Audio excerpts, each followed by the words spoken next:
फिरता फिरताच्या दुसऱ्या भागात तुमचं खूप मनापासून स्वागत आहे.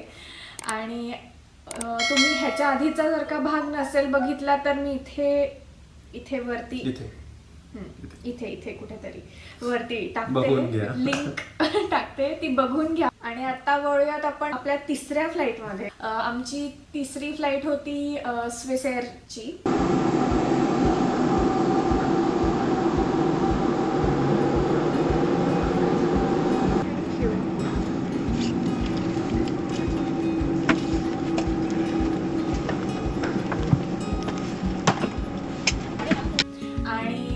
सीट्स खूप छोटे छोटे असतात, म्हणजे कम्पेअर टू आपल्या एअर इंडिया फ्लाईट्स. बाकीचे मला फ्लाईट्स थोडेसे अनकम्फर्टेबलच वाटतात, कारण का एअर इंडियाची प्रसादने तू काय सांगितलंस जुन्या फ्लाईट्स आहेत ते, आणि त्यामुळे त्याच्या आतले जे फिटिंग्स आणि जे चेअर कम्फर्ट्स आहेत ते बऱ्यापैकी एकदम मस्त राजेशाही असं पायही बसवू शकतो आपण. पण ह्या कशा डोमेस्टिक फ्लाईट्स असतात आतल्या आतमध्ये, त्यामुळे छोट्या असतात. असं बसायचं, असं हलायचं पण नाही, म्हणजे एकमेकांना असं चिटकून. हा, एवढी पण जागा नसते, अशीच जागा असते. आणि त्यामध्ये आमच्यामध्ये हात ठेवण्यावरून भांडणं जायची की असा बसतो प्रसाद, असा राजेशाही. म्हणजे माझ्या इथपर्यंत त्याचा हात असतो, एल्बो असा.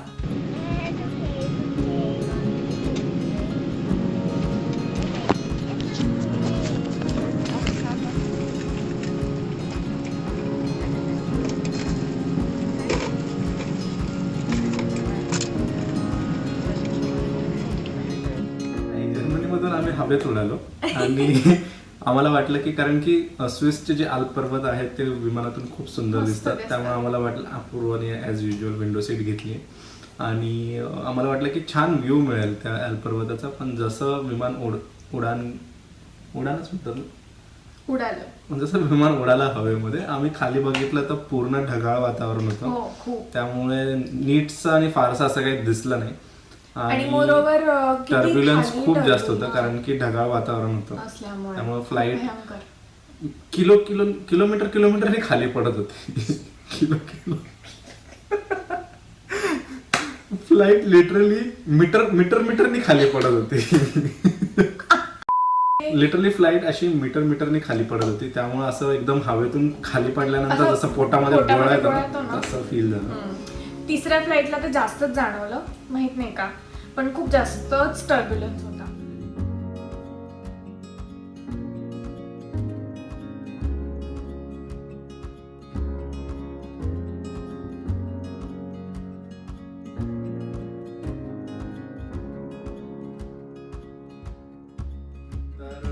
स्वित्झर्लंड मध्ये झ्युरिक मध्ये फायनली आम्ही विमान उतरलं सुखरूप. आणि जरा असं बसलो, कारण का आम्हाला खूपच कसं तरी होत होतं त्या फ्लाईट्समुळे. जरा आराम केला, बसलो जरा वेळ. आणि त्याच्यानंतर आम्हाला वाटलं की आता झालं, म्हणजे मला तरी असं वाटलं होतं की आता झालं, संपलं, म्हणजे हे बॅग्सचं सगळं जे ओझं कॅरी करत बसा, ते ट्रॉलीजवर टाका, ते ट्रॉली सगळं वेगळंच नाटक. त्याच्यानंतर ते परत सगळीकडे न्या, त्याचं आता टेन्शन नाही राहणार. आणि तिथून आम्ही टॅक्सी बुक केली, झ्युरिकच्या एअरपोर्टवरून आम्ही टॅक्सी बुक केली. आम्हाला जिथे जायचं होतं आम्ही एक अपार्टमेंट बुक केलं होतं जिथं, कारण की स्वित्झर्लंड मध्ये उतरल्यानंतर तुम्हाला मिनिमम 10 दिवसांचा क्वारंटाईन पिरियड सर्व्ह करावा असतो, त्यामुळे त्या 10 दिवसांमध्ये तुम्हाला बाहेर पडायचं नाहीये, कुठेच नाही, कोणाशी भेटायचं नाहीये, इव्हन दरवाजाच्या बाहेर जाणं पण अलाउड नाहीये. त्यामुळे म्हणलं की आपण प्री बुक केलेलं बरं आहे, कारण की तिथे जाऊन एकदम धावपळ होण्यापेक्षा इट्स बेटर की प्री बुक करावं. म्हणून आम्ही एक अपार्टमेंट आमच्यासाठी बुक केलं, जिथून आम्ही आता सध्या बोलतोय. आणि आम्ही आमचा क्वारंटाईन पिरियड पण अजून आम्ही सर्वच करतोय, आमच्या 10 दिवसाच्या क्वारंटाईन पिरियड मध्ये आहोत, आतमध्ये अजून बाहेर पडलेलो नाही. सो ते तर टॅक्सी मिळाली, टॅक्सीत बसलो, मस्त व्ह्यू वगैरे घेत. आम्ही जो त्याला ॲड्रेस सांगितला त्या ॲड्रेसवरती त्याने पहिले गाडी थांबवली, तर रस्त्याच्या मध्येच गाडी थांबवली. तो म्हणतोय इथंच आहे, इथंच इथेच आहे. उतरा. एक आमचा ऍड्रेस असा आहे, बिन्स मुलर स्ट्रासे म्हणून एक रस्ता आहे आणि रस्त्याच्या पुढे एक नंबर असतो. तर तो नंबर होता 146. हा 146 असा प्रसादने नंबर सांगितला त्याला. तर तो माणूस आम्हाला म्हणतोय की बिन्स मुलर स्ट्रासे 146 इकडेच आहे आणि तो रस्त्यावरच मध्येच आणि थांबवली. आम्ही मध्येच रस्त्यावर थांबवली. तर आम्ही म्हणतो हे इथं कुठे कुठे आहे काय बाबा, दिसेना अपार्टमेंट आम्हाला. कुठे दिसत तर नाहीये.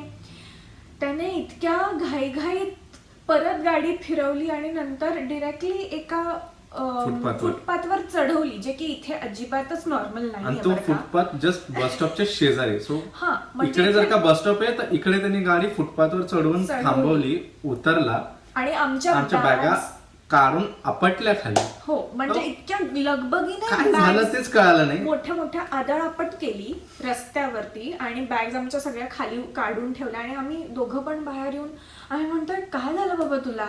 तर तो म्हणतोय मला माझे पैसे द्या, इकडेच आहे बिन्स मुलर स्ट्रासे 146. आम्हाला वेळ पण नाही मिळाला हे प्रोसेस करायला की बाबा रे काय झालं ना. कारण की असा अनुभव बाहेरच्या कंट्रीज मध्ये आतापर्यंत तरी आला नव्हता की एखादा टॅक्सी ड्रायव्हर तुम्हाला विचारतोय ठीक आहे ऍड्रेस जर का नसेल तर आम्ही तुम्हाला परत ऍड्रेस बरोबर सांगतोय. इट्स नॉट की खूप लांबचा ऍड्रेस आपण परत करेक्ट करत होतो. हा म्हणजे ही ऍक्च्युली तर मिस्टर प्रसादची चूक होती. कारण की मोबाईल नेटवर्क चालतच नाही की चेक कसं करणार तुम्ही. आमच्या दोघांचे मोबाईल फोन्स ऑलमोस्ट डेड होते. ह्याची एक छोटीशी चूक झाली की त्याने बिन्स मुलर स्ट्रासे 46 च्या ऐवजी 146 असा नंबर सांगितला. त्या 1 मुळे अख्खा गोंधळ झालाय आणि त्याने दिला आम्हाला रस्त्यावर सोडून. मुळात त्याने जेव्हा आम्हाला उतरवलं त्याच्यानंतर तो तर थांबला होता बस स्टॉपवरच आणि तिथे आली दुसरी बस मागून. आणि इकडे तुम्हाला माहिती असेल की नाही मला माहित नाही, पण इकडे आपल्यासारखं इंडियामध्ये हॉर्न करत नाहीत, हॉर्न वाजवत नाहीत लोक जास्त. आणि ते हॉर्न वाजवला म्हणजे तुम्ही काहीतरी खूप घोर मोठं पाप केलंय हे समजून जा. आणि तो बसवाला वाजवायला लागला हॉर्न ह्याला.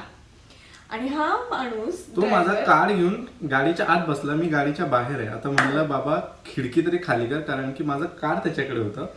त्यांनी कार्ड स्वाईप केला आणि त्या साईडच्या सीटवर ठेवून तो गेला. निघून गेला आणि तो निघून गेला असं म्हणलं बाबा माझं कार्ड दे पहिलं मला, कारण की खूप प्रॉब्लेम झाले असते नंतर. कुठे शोधणार, काय शोधणार, मोबाईलची बॅटरी डाऊन होत्या, त्यामुळे असा गोंधळ झाला तो. आणि हे सगळं चालू असताना मागे अख्खं ट्रॅफिक जाम झालं ह्या माणसामुळे. आणि सगळे आमच्याकडे बघतायत जसं काय आम्ही काहीतरी केलंय. बाबा आम्ही तर रस्त्यावर थांबलोय, आमची काहीच चूक नाहीये.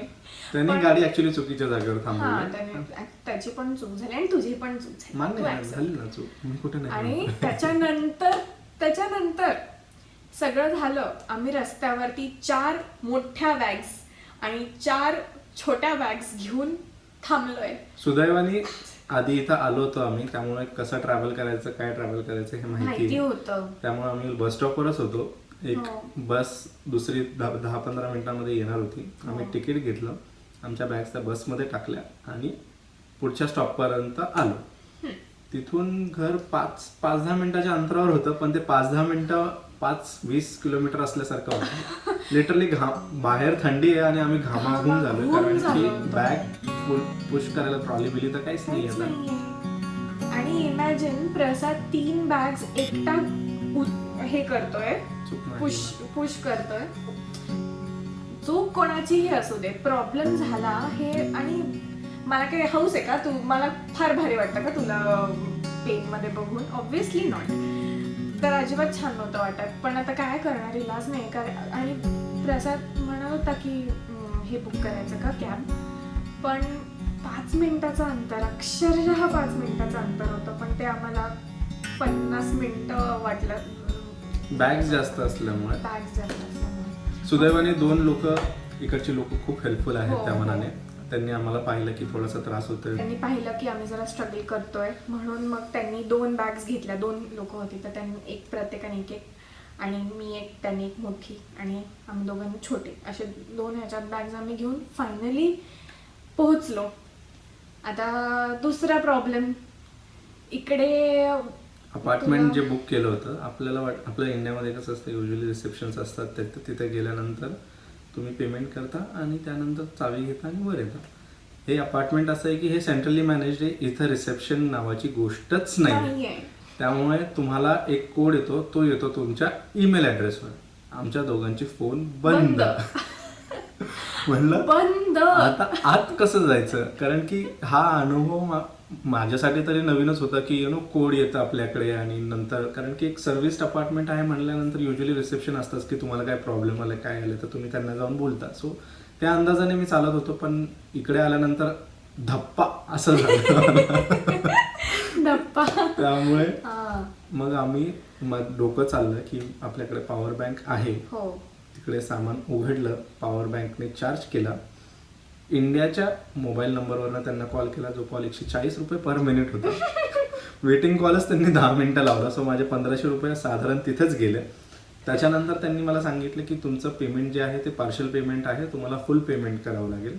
सो मी आता पेमेंट नेटवर्क तर नाही चालत आहे. सो मी म्हटलं माझ्या एका मित्राला कॉल केला, त्याला म्हटलं बाबा इनिशियली पेमेंट कर, आपण नंतर ते सेटल करू. त्यांनी तडकाफडकी ट्रान्सफर केले, ते सॉर्ट आउट झालं. मला ईमेल ॲड्रेसवर कोड आला. मी त्यांना म्हटलं बाबा तुमच्या अपार्टमेंटचा ॲटलिस्ट वायफायचा पासवर्ड द्या मला, कारण की मला लॉग इनच नाही करता येते तुम्ही जरी कोड पाठवला तरी. नेटवर्कच नाही ना, रोमिंग, नेटवर्क कुठून येणार, रोमिंग असल्यामुळे नेटवर्क नाही. त्यामुळे मी म्हणलं की ॲटलिस्ट वायफायचा पासवर्ड द्या. त्यांनी वायफायचा पासवर्ड दिला, तो कोड आला मला, आम्ही तो डायल केला आणि मग फायनली घरामध्ये पोहोचलो. आणि बस म्हणलं बस आता ह्या पुढे काहीच 2 दिवस काहीच करायचं नाहीये, नो ॲडव्हेंचर व्हॉट्सएव्हर, असं झालं होतं आम्हाला. खूप असा होता तो पूर्ण जो शेवटचा टप्पा होता तो खूप इंटरेस्टिंग झाला. इंटरेस्टिंग ॲडव्हेंचरस म्हणता येईल आणि अनुभव पण आला की कसं आहे काय. त्यामुळे नेक्स्ट टाइम जर का तुम्हाला असं काही असेल तर प्लीज तुमच्या मोबाईलच्या बॅटरीज आणि मोबाईल डेटा प्लॅन हा फार महत्वाचा आहे, कारण की आजकाल सगळं डिजिटल असल्यामुळे सगळं डायरेक्टली ईमेलवर येतं. त्यामुळे इट्स नेसेसरी की तुम्ही ॲटलिस्ट थोडा इनिशियली 1-2 दिवसाचा जोपर्यंत तुम्ही सेटल होत नाही तोपर्यंत बॅकअप असावा. आणि मेन म्हणजे मोबाईल बॅटरी, कारण का आपण व्हिडिओज घेण्यात आणि फोटोज घेण्यामध्ये इतकी बॅटरी घालवतो की आपल्याला ते रिअलाइज नाही होत की अरे इम्पॉर्टंट गोष्टींसाठीच बॅटरी राहत नाही. म्हणून त्यामुळे पॉवर बँक चालते, घेऊन फिरायचं. हो, ते तर खूप मोठा धडा आहे आमच्यासाठी. हरकत नाही, पण अनुभव फिरता फिरताचा एक अनुभव. तर हा होता आमचा सगळा पुणे टू झ्युरिक स्वित्झर्लंडचा आमचा प्रवास. आम्हाला माहित नाही की तुम्हाला कितपत हा आवडला, कसा वाटला, इंटरेस्टिंग वाटला की नाही, आम्हाला नक्की सांगा कॉमेंट्स मध्ये लिहून. आणि व्हिडिओ आवडला असेल तर एक लाईक मार दो यार, खूपच छान होईल. आणि शेअर पण करा हा अनुभव बाकीच्यांना, मे बी हे जे ट्रॅव्हल करणार आहेत आता रिसेंटली त्यांना पण, किंवा ह्या काळानंतर पण जे ट्रॅव्हल करतात त्यांच्यासाठी बेनिफिशियल असेल असं वाटतं. हो, हां, आम्ही आवडलो असो तर नक्की सबस्क्राईब पण करा चॅनलला. तर आता मित्र भेटूया आपण फिरता फिरताच्या पुढच्या भागामध्ये. अरे मला पण पुन्हा एकदा मला पण झालं. मला पण